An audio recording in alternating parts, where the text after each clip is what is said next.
Natawag kini nga atong tulumanon nga nag-uluhan. Kini ang akong suliran. Kini ang akong suliran.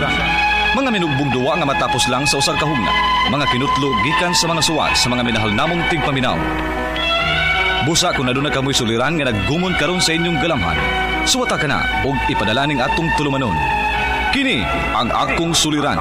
Aron kabuhatan ka na og duwa sa kahanginan og pagatambagan sa mga bulawanang hunahuna. Kini ang akong suliran. Kini ang akong suliran. Sinumat ni Teresa Tirul Soria, ubos sa direksyon ni Ingrid Miss Iver Tudaso. Dalit kaninyo sa RMN Drama. Recorded by X Thunder Gaming.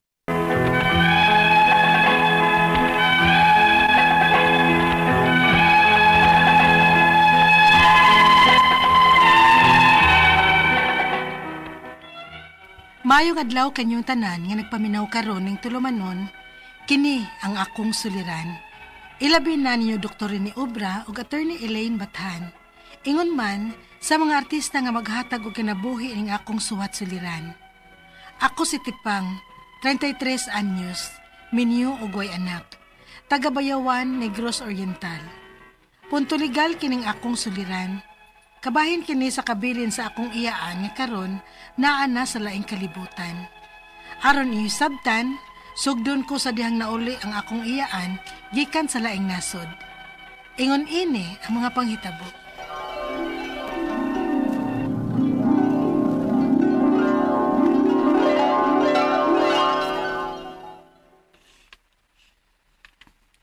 So, dili na ka mo balik og larga sa gawas, Auntie Bebe? Ay, dili na. O sa pa may post kung mabalik ko dito. Failed akong marriage dito. Kunya, wasad ko'y tarong trabaho. Wasad ko'y anak. Mas maayo din kay naaman mo nga ako mga pag-umangkon. Maugid unta, Auntie Be. Mas maayo sad nga ani ka din kay para mapuyan sad ng imong bay. Total, naan naman kay bay. Mga butang naman lang ang kuwang ana. Kunya, ang problema na ako kung asa ko para palitong mga butang. Wabay ako'y trabaho. Kunya, tiguwang nasab ko. Kaysa pa may mudawat na kong trabaho din pananglit. Gano'ng mabalaka man ka? Nga daghan man ming imong mga pag-umangkon din nga naanay trabaho. Tabangan ka na mo, good.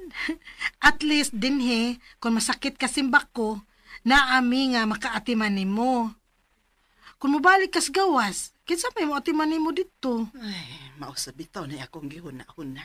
Maubitaw gani, nga anhi na lang ka din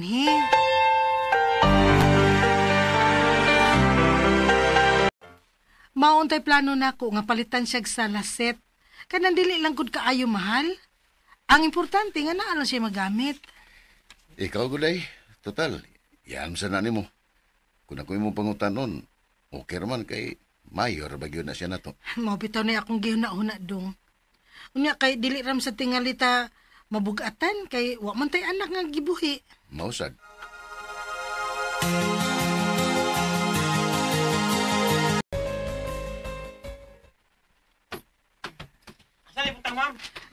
Paliw ko paso din ha, kuya. Salamat. Salamat. Day Tipang, salamat kay imong gipalit nga sa laset na ako, day ha. Way kaso, auntie, oy. Maayo pod baya ka na mo sa akong bana. Maong okay na ka, ite. Salamat, yun kaayo, day.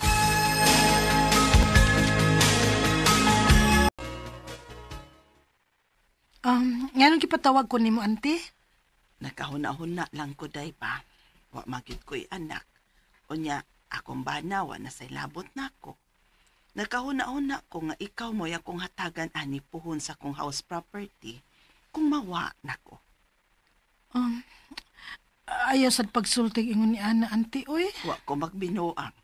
Ikaw mo'y akong gustong hatagan aning baya. Auntie. Imo na unya ni puhon. Auntie.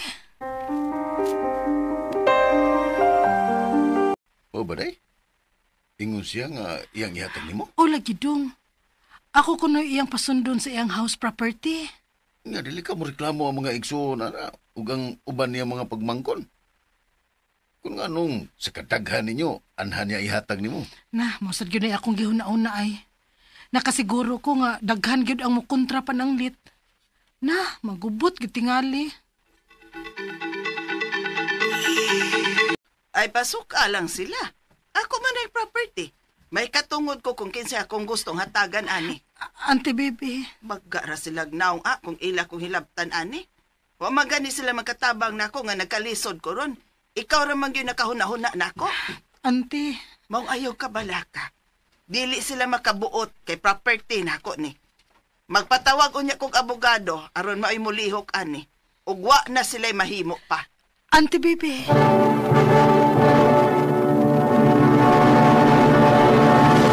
Recorded by X Thunder Gaming.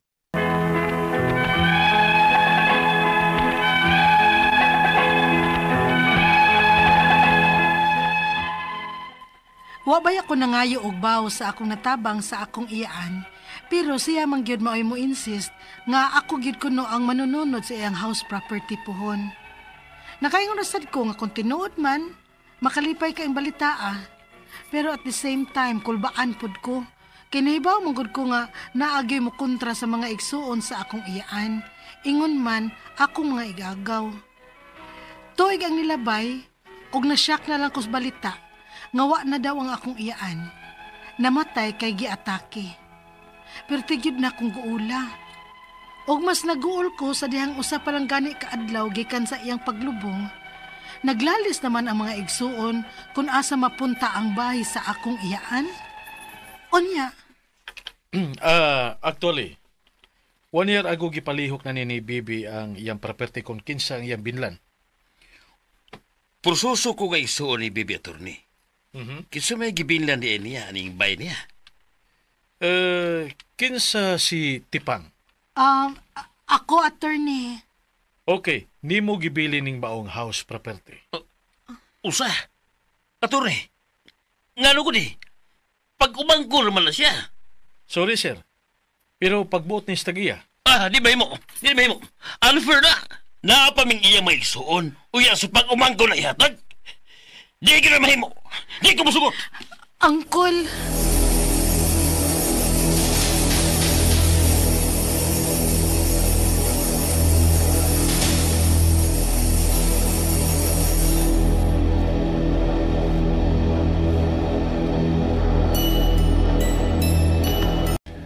Mauna na akong ingunday. Gubot gyud lagi padulngan, ana. Pero ipaunsa man to nako dong. Nga nakapangan naman nako ang bahay. Aw magpili ka.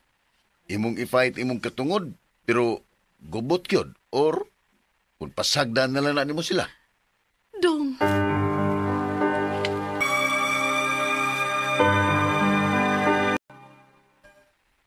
Bisa pag ibutang na si mong pangantipang. Di gina mo ang ihangol. Kaya na pa kay daghang mga igagaw nga mas nagkinahanglan yun. Kol. Kung magbutbuot yung kag imo, kami magsuuna, musupak yun eh. Tigali unyag, maori makaingon nato nga mag-away ta. Uncle.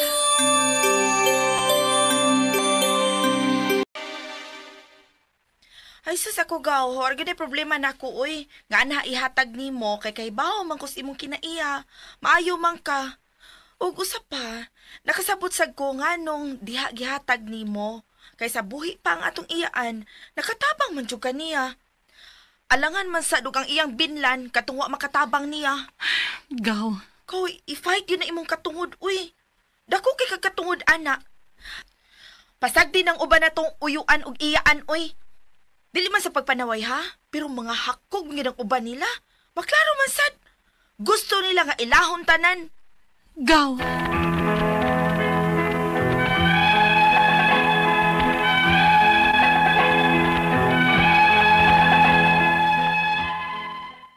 Nagtuo ko nga ako mga uyuan ug iyaan ra ang ako makontraan ni. Nakadungog man ko kog istorya nga lalison ko no ang maong house property sa bana sa akong auntie. Kay naa ko no siya'y katungod, bisag buwag na sila, kay kasado ko no gihapon sila. Ang ako mga pangutana mao kinumusunod, unang pangutana. Doon na may katungod ang mga igsuon sa akong auntie nga manginlabot sa maong property nga nakapanga naman ni nako. Kay lagi ko no pag umangkon rako, unya sila kay igsuon gyud. Ikaduhang pangutana, pananglit ilagyod ning dakon, unsa may pwede nako ikaso nila? Makagasto ba kog dako ani? Ikatulong pangutana, bahin sad sa bana sa akong auntie nga dugay ra silang nagbuwag pero kasado paghihapon sila. Kung tinuod man nga iyang lalison ang maong property nga gibilin sa iyang asawa diri nako, doon na ba siya katungod bisag buwag na sila? O bisag naay kasulatan nga ani gibilin nako ang bahay sa akong iyaan? Ikaw pa to katapusang pangutana. Unsa may angay na kong buhaton? O asa man ko angay mo duol nga makatabang nako? Palihog, tabangi og tambagi ko. Kini ang akong suliran, Tipang. Mayong adlaw mga sukintig paminaw kini si Attorney Elaine Bathan. Og kinisab si Dr. ni Obra. Karong adlaw kami sa kuang partner ang muhatag ninyo og tambag, tubag, solusyon kalinawan sa inyong mga pangutanag mga problemang may punto legal. Punto medical, psychological, emotional, behavioral og mga problema sa mga ginadiling drugas. Unsa pay atong gipaabot ipadana dayon ang inyong suwat sa suliran_612@yahoo.com or sa atong Facebook account kini ang akong suliran official writers page. Pwede sad atong ipadala sa 3rd floor Jose R. Martinez Building, Osmeña Boulevard, Cebu City. Kumusta guys? Kumusta ato mga sukintig paminaw? Another day, lain na pong challenge, no? Lain na pong mga task, lain na pong mga kihanlan buhatonon, ang mga wa na human gahapon, tiwasunon karon og nadungagan na pod, pero sige lang, padayon, di magmugot, smile lang gihapon. Life is always beautiful despite the circumstances. Di ba, Doc? Yes. Padayon lagutan ning kinabuhi attorney. Ug nga atong makutlo nga pagtulunan karong adlaw. Two wrongs don't make it right. Kanapitang labayan ka garbage sa imong silingan. Yes. Bawas pagkaugma, labay sa ka garbage niya, namusamot na magkatag na ng garbage niya. So, duha ka sayop, dili mahimo na siya nga sakto, no? Correct. O ayaw gyud. Usara, okay ra masayop tagkasa, di ba, Doc? And then learn. Okay. Key things today, Doc? Yes, ang atong suking tigpaminaw, no? Gisulat gina ni attorney. Actually, kailan ni Doc Virgilio Bingbing Sanchez, no? Mayo din pagpaminaw sa mga taga Mandawi City, no? Oy, Mandawi City! Yes. Hello! Kumusta mong tanan din ha? Mga taga Basak Pardo. May pagpaminaw ni Chira di Villar. Vivar ni siya, na? O si Virgo di Vivar. Bibar ba ni? Bibar man siguro ni, no? So, salamat kayo kay wag ko si Piat ni sila to ni Maminaw. Maminaw, yes. O mga taga Green Hills Inayawan, si Jima Cantiros, si Eugenio Canteros, o mga taga Libertad Tubigon, si Romeo Tarsing Esperanza. So, mayong pagpaminaw ninyo. Also to, yes. Rodolfo Rapada diya sa Nazareth, Buhisan, Cebu City. Mayong pagpaminaw. Hello also to Maria Lastimada Moreno, Edna Gador Hetes, Beverly Padua, Dalos Reyes, Chrislyn, Kumaya Sinadhan, Gina Curag, Kang Jilma Catherine, Maranan. How are you, attorney? Looking forward to see you in person. Wow! She is a senior citizen, 77 years old, pero matod pa niya, can still walk well. God bless you, Ma'am Jilma. Keep healthy. Share your secret. Yeah, old age starts at 80. And 80 is the new 60. Oh, di ba? Di ba? So kani si Ma'am Jilma, maski pag 77, 50s pa ni siya do. Di ba? So keep healthy lang yun ta guys, ha? Like Ma'am Jilma Maranan. It is just a matter of number man natin, di ba? Yes, tinuod yun. You look and feel your age. Do not count it good in actuality, di ba? Yes. And letter sender karong adlaw. Ang atong letter sender si Tipang. Punto legal. Punto legal, 33 years old, Minyo, wala pa'y anak, taga Bayawan, Negros Oriental. Kumusta naman mga taga Negros Oriental? May pagpaminaw ni Rose Gonzales Espinas sa Dumaguete City, no? Yes. So, punto legal kita karon na to ni. So, unang pangutana ni Tipang, duna ba'y katungod ang akong mga igsuon sa akong auntie nga nangilabot sa maong property, duna ba'y katungod ang mga igsuon sa akong auntie nga mangilabot sa mga property nga nakapangalan naman ni nako. Kay lagi ko no, pag umangkon rako unya sila kay igsuon yun. Dili kay ang kaning sa iyahang pag-acquire manggod ani nga ang nature no ang iyahang tita iyaha maning iyaano nga na uli unya atong na transfer naman ni sa iyaha so gidonate man ni klaro no ang kaning akong nasabtan na kay ingon nga gihatag sa iyaha maski og pag-umangkon. Yes and no ang ilaha nga kung during her lifetime manggod unya wa ni siya'y mga descendants no nya wa na pud ang iyahang ginikanan. Actually part manggod na sa katungod sa usa ka tawo samtang buhi pa ta kung kinsa ang atuang tagaan ug unsaon pud nato ang atuang mga kabtangan. Nasabtan nato sa drama nga gihatag ni. Ako pong i-assume nga sakto pud ang dokumento kay na-transfer naman sa nga ni Tepang ang katong mga yuta no. So kung valid ang pag-transfer ato during her lifetime, di na nila pud unta angay ma-question ang pagbalhin sa maong yuta ug paghatag ngadto nimo Tepang no. So dili gyud unta, dili sila makapanghilabot na kay nabalhin naman naa na may title under your name. So dili sila makapanghilabot na. Unless na ay mapakita nga sayop, wa sa saktong pangisip, giilad baro ni Tepang iyahang tiya, gipuwersa, gipugos, giforge ang signature, pero wa na siya valid ang donation. Kung sakto pud ang dokumento ha. Okay, pero nabalhin man, I will assume sakto. Alright. So, ikaduhang pangutana. Pananglit ilag yun ning dakon, unsa may pwede na kung ikaso nila. Makagasto ba kung dako ani? Yes. Well, kung ikaso kanila, it could be for the annulment no of the title ug i-reconvey, ibalik nga to sa tiya niya kay para mahingan sa inyong tiya katong namatay kay para mobalik sila into an estate intestate nga succession. Kay ilang i-assert nga kay ulay man single man nga namatay, so sila mo'y mahimong tagapanunod. Well, katungod man po na nila to explore that possibility kay naa man po na available po na. Pero ako imong pangutanon kana nga napatitle na si imuhangan maglisod na gyud sila og bakwi or kuha ana from you. Kaso lang tungod kay kumukiha pud sila kinahanglan man pud kang mga tubang, kinahanglan man pud nimong tubagon naagi gamay ka hassle on your part no. Pero kung mayong kaglig-on ba pud ang imuhang kaso as against them, makaingon gud pud ko nga lig-on pod ang imuhang kaso, makaingon sa jud kung dugay pa ni. Kay level 1 pa mo RTC hangtod pa ni Supreme Court, tingalig mga po na lang mo. Pa ni mahuman inyong kaso, I tell you, no? Wow, so, no? kana Ikatulong pangutan natin ni. Yes. Bahin sad sa bana sa akong auntie nga dugay ra silang nagbuwag pero kasado pa gihapon sila.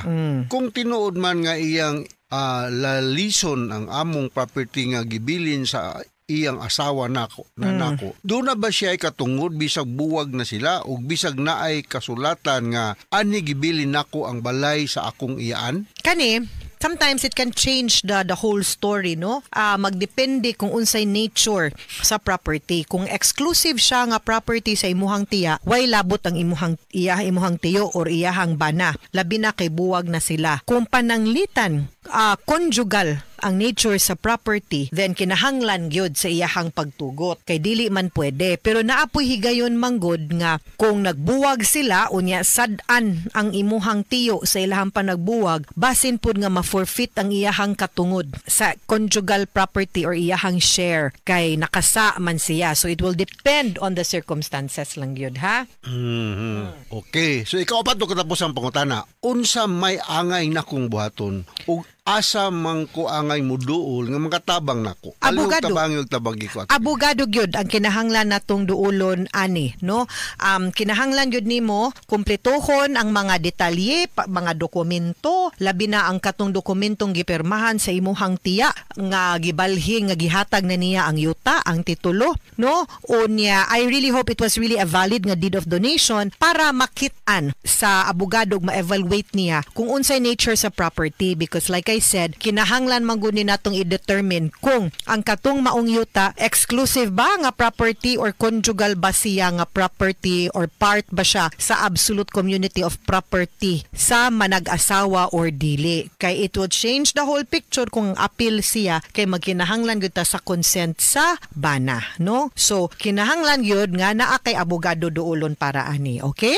Okay. Mga suking tigpaminaw, hinaut-unta nga naamoy nakutlo na pagtulunan karong adlaw. Kini si Attorney Elaine Bathan. Ug kinisab si Dr. Rene Obra. Daghan kayong salamat sa inyong pagpaminaw sa atong tulumanon. Hangtod sa sunod nga sugilanon din higapon sa tuang programa. Kini ang akong suliran gikan sa RMN Production Center. Radio mo nationwide, tatak RMN. Daghang salamat ug maayong adlaw.